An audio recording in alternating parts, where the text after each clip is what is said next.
FSD.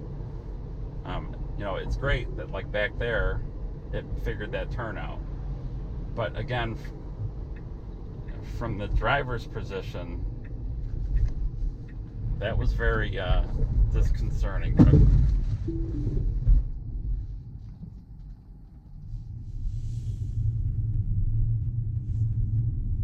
And I just totally destroyed the rim of my car. I hope that I didn't get a flat tire in the process. I probably just did.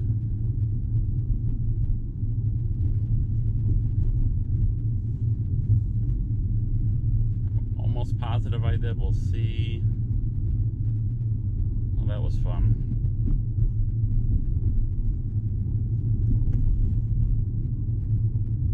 I guarantee the rim is completely chewed up.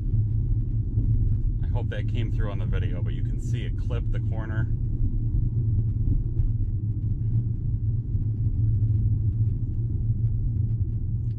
I'm gonna get out and check the damage. Just a moment, everybody. As you can see here, the left image is the passenger rear tire, and the right image is the passenger front tire. So pretty significant damage. I don't know that even a rim repair place is going to be able to get rid of some of those gouges. They're pretty deep. But look, this is part of testing, and sometimes during testing things go wrong. Well, folks, that was, I don't know how much a Tesla rim costs, but I'm going to find out very quickly because I just destroyed my right front and right rear rim.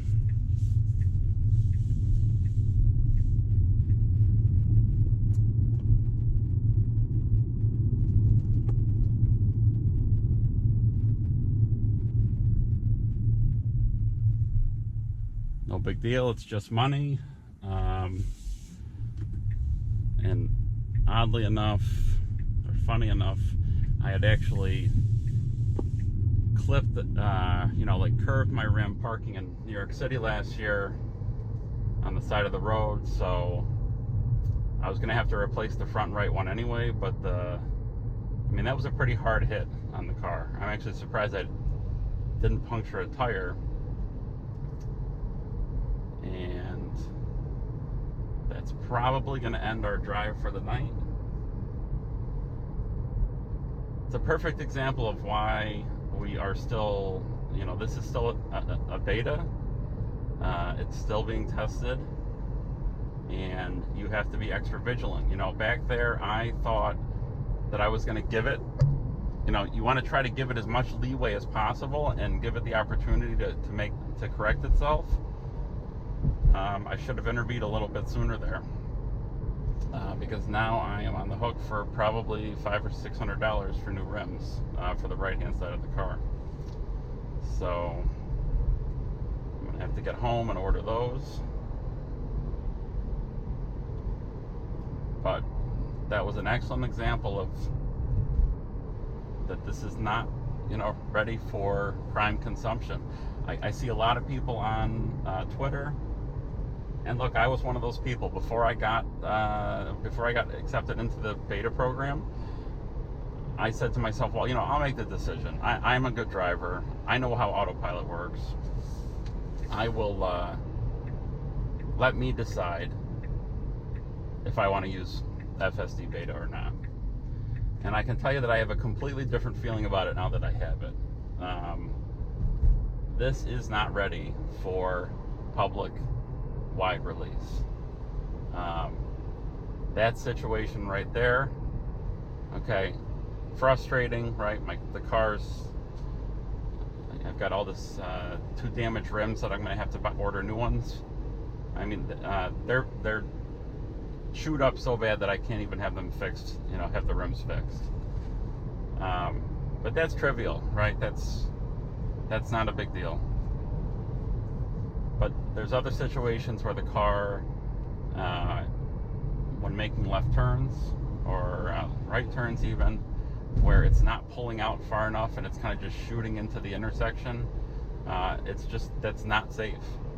And I have the full confidence that Tesla will continue to improve this. But there's a reason why they've been rolling this out slowly. And a few minutes ago was a perfect example of why they're rolling it out at the pace that they're rolling it out.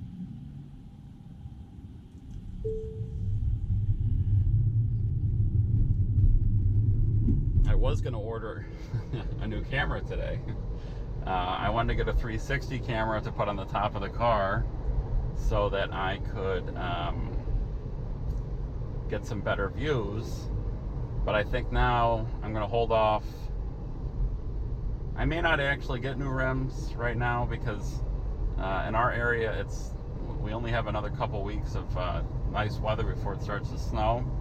And I put a separate set of rims on the car for the winter time that are a size smaller and have snow tires on them.